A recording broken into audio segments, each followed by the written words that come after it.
প্রধানমন্ত্রীর মালয়েশিয়া সফর নিয়ে আরও জানাতে পুত্রজায়া থেকে যুক্ত হচ্ছেন সাব্বির রোজ। রোজ, দ্বিপাক্ষিক বৈঠক শেষে যৌথ বিবৃতি দেওয়া হয়েছে, কি বললেন দুই নেতা এবং শ্রম বাজার খোলা সহ কোন কোন বিষয়ে অগ্রগতি হয়েছে?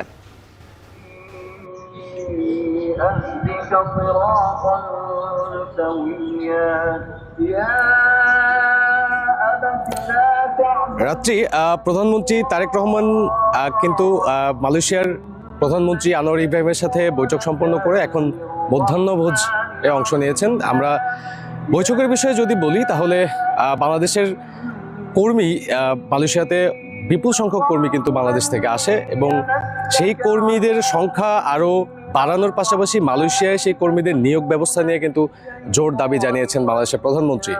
এর পাশাপাশি কিছুদিন থেকে অর্থাৎ 2 বছরেরও বেশি সময় থেকে কিন্তু বাংলাদেশি কর্মীদের জন্য মালয়েশিয়ার শ্রমবাজারটি বন্ধ রেখেছে মালয়েশিয়া সরকার।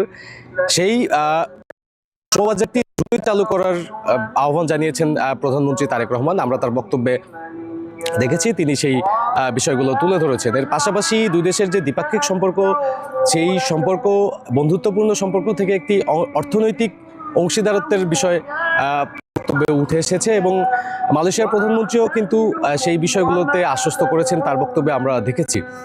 এর পাশাপাশি প্রধানমন্ত্রী তারেক রহমান কিন্তু রোহিঙ্গা প্রত্যাবর্তন সহ বাংলাদেশের বিনিয়োগের যে সমস্যাগুলো রয়েছে বা বিনিয়োগ বাড়ানোর জন্য মালয়েশিয়া সরকারকে আহ্বান করেছেন এবং মালয়েশিয়া সরকার সেটিতে আশ্বস্ত করেছে যে বাংলাদেশে তারা একটি বড় অঙ্কের বিনিয়োগ করবে এবং এর পাশাপাশি কর্মী নেওয়া এবং শ্রমবাজার উন্মুক্ত করার যে বিষয়গুলো সেটি তিনি আশ্বস্ত করেছেন। মালয়েশিয়ার প্রধানমন্ত্রী যে রোহিঙ্গা প্রত্যাবর্তনের বিষয়ে যত ধরনের সহযোগিতা দরকার মালয়েশিয়ার সরকার সেই সহযোগিতা অব্যাহত রাখবে, সেই বিষয়টি কিন্তু আনোয়ার ইব্রাহিম তার বক্তব্যে বলেছেন।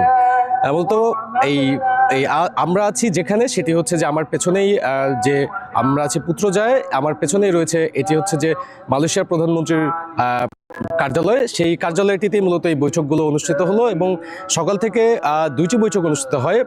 প্রধানমন্ত্রী তারেক রহমান এবং মালয়েশিয়ার প্রধানমন্ত্রী আনোয়ার ইব্রাহিমের একান্ত একটি বৈঠক। এর পরবর্তীতে দুই প্রধানমন্ত্রীর নেতৃত্বে দুই দেশের উচ্চ পর্যায়ের প্রতিনিধিদের বৈঠক। এর মধ্যে আরেকটি গুরুত্বপূর্ণ বিষয় সেটি আমরা লক্ষ্য করেছি যে মালয়েশিয়ায় কিন্তু প্রায় 2 লাখেরও বেশি অনথিভুক্ত বা অবৈধ অভিবাসী রয়েছে বাংলাদেশি, যারা তাদের কিন্তু নানা ধরনের জটিলতা পড়তে হচ্ছে।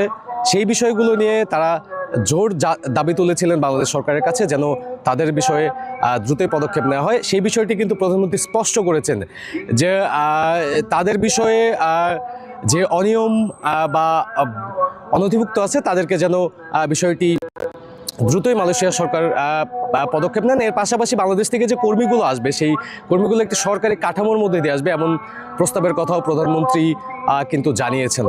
তো রাত্রি মোটা দাগে এই বৈঠকগুলোতে এই সিদ্ধান্ত হয়েছে। এখন মধ্যাহ্নভোজ শেষে প্রধানমন্ত্রী সেন্ট্রাল কুয়ালালামপুরে তিনি আরেকটি অনুষ্ঠানে অংশ নেবেন।